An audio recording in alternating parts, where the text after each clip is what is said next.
Yo le doy la bienvenida al profesor investigador en Seguridad Nacional de la Facultad de Derecho de la Universidad Panamericana, a Víctor Hernández. Víctor, con el gusto de saludarte. Y bueno, este es un tema que bien hemos platicado y lo conoces bien, y que bueno, hoy va pues, a entrar a discusión en el Congreso del Estado, que es la incorporación de la Guardia Nacional a la Secretaría de la Defensa Nacional. Un tema criticado, sobre todo. El señalamiento principal es que no debe de pertenecer a la Secretaría de la Defensa, pero no sé si esto es en la práctica, pero en la realidad yo creo que desde hace ya mucho tiempo ya es parte de la Secretaría de la Defensa. ¿Cómo estás observando esto que se está dando, Víctor? Bienvenido. Gabriel, buenas tardes. Pues al final lo que ocurre es que la Cuarta Transformación se quita la máscara. En la siempre ha sido militar en su mando, en su financiamiento. El artículo transitorio de la reforma constitucional que le daba origen a esta corporación ya preveía que los primeros 5 años iba a estar bajo el mando de Sedena, precisamente como una cláusula para medir los tiempos políticos. Hoy lo que está haciendo Morena es saltarse la parte más sustantiva del proceso legislativo, que es la reforma constitucional.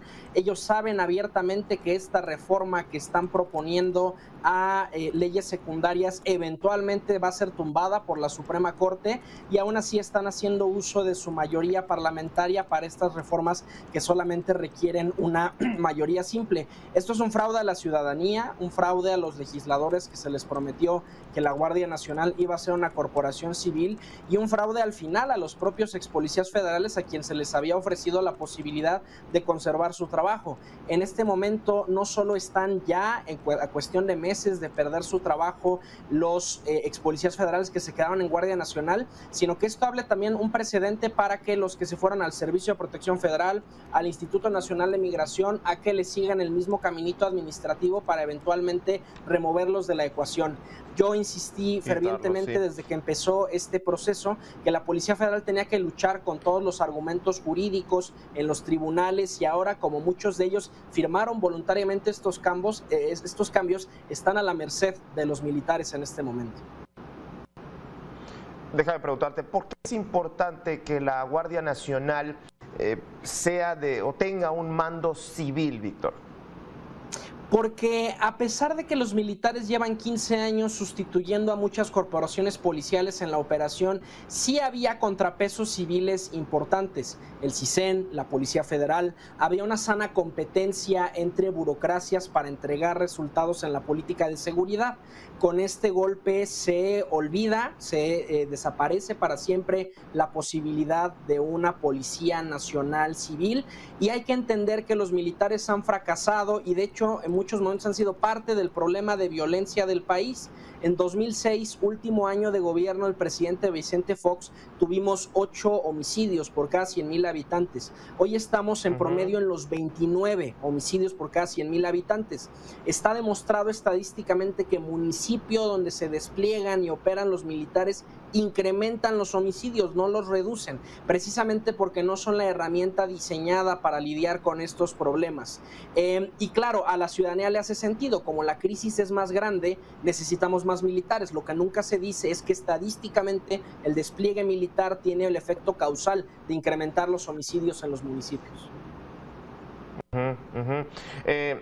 Y bueno, entiendo entonces que pues ya tú una vez comentabas, simplemente es el ejército con un uniforme distinto, un uniforme blanco, Víctor. Así es.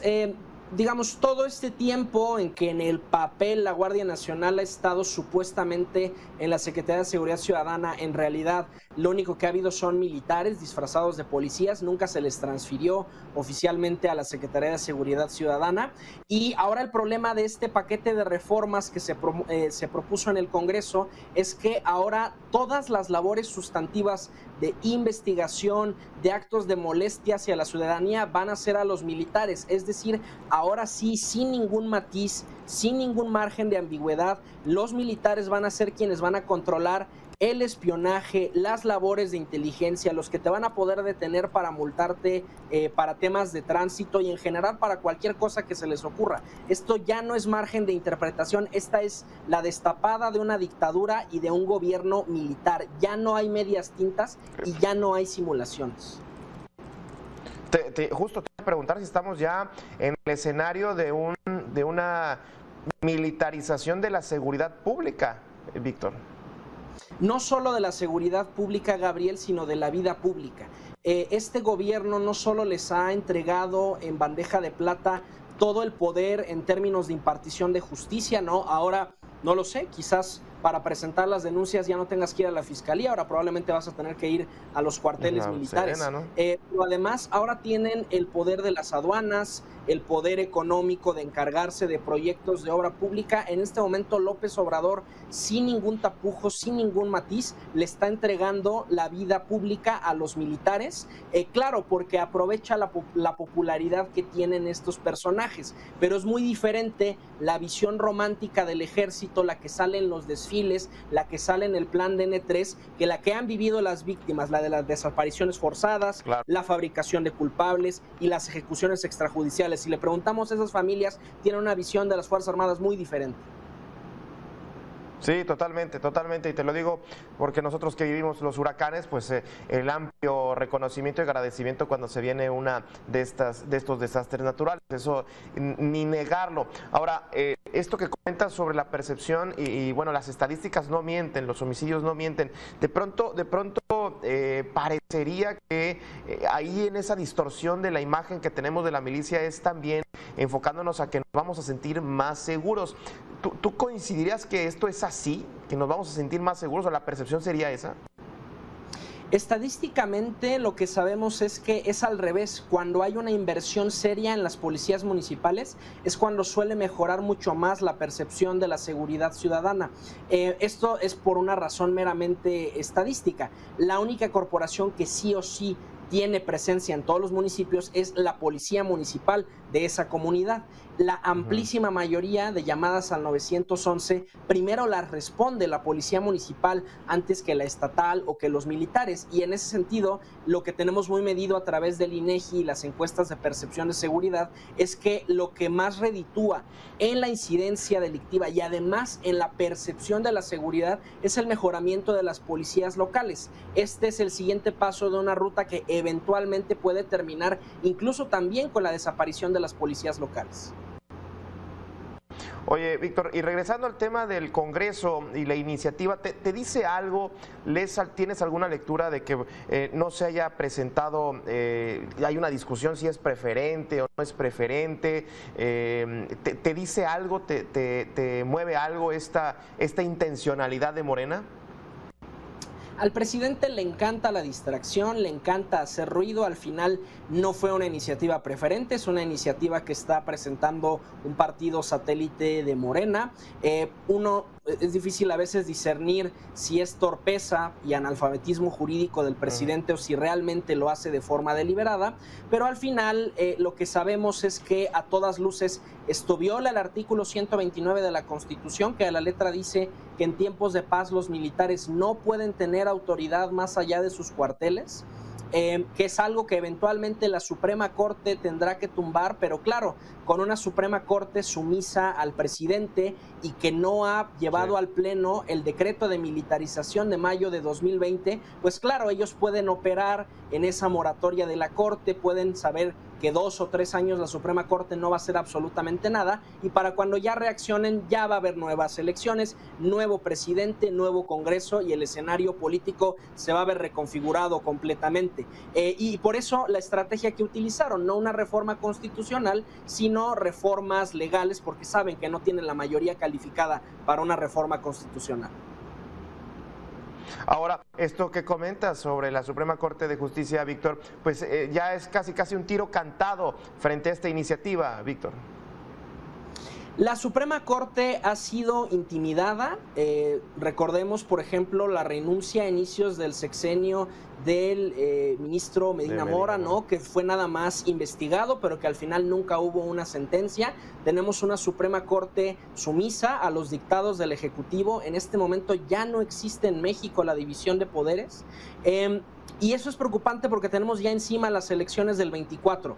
Es un fracaso la estrategia de seguridad. Los números que está entregando López Obrador van a ser prácticamente idénticos a los del presidente Enrique Peña Nieto, si no es que va hasta superar los homicidios que se cometieron en el sexenio pasado. Nótese que ya rebasó los homicidios del presidente Felipe Calderón, y al final es parte de la necedad. Seguimos votando por presidentes que nos dicen: solo dame un sexenio más, dame un ratito más con los militares en las calles. Llevamos 15 años, si repites la misma estrategia, tiene los mismos resultados. La estrategia nos ha incrementado los homicidios, vamos a seguir teniendo los mismos niveles de violencia si seguimos eligiendo esta estrategia simplista de seguridad pública.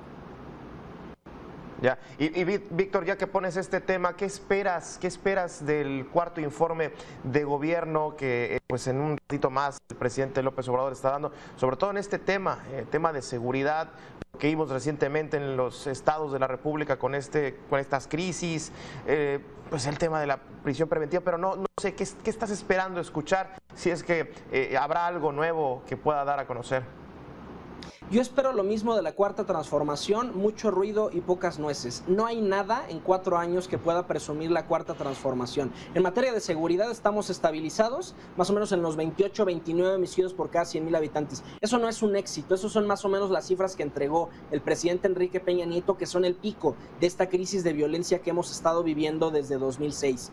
2, no puede presumir el manejo de la pandemia. 3, no puede presumir el manejo económico porque el mundo está entrando en una recesión. Entonces habrá mucha retórica, mucha simulación. Miren cómo construimos una nueva policía, pero lo único que hicieron fue tomar a soldados, volverlos a disfrazar ahora de Guardia Nacional, tomar camionetas de Sedena, repintarlas ahora de blanco de Guardia Nacional, pero no hay nuevos elementos. Es más, con el despido que están haciendo de personal de Policía Federal, probablemente tenemos menos estado de fuerza del que entregó el presidente Enrique Peña Nieto. Entonces habrá mucha retórica, como acostumbra la cuarta transformación. No hay nada de sustancia que pueda entregar, salvo una cosa: la erosión, el destrozamiento de la frágil relación cívico-militar que había en México, para entregarle en bandeja de plata a los militares todo el poder político y económico de este país.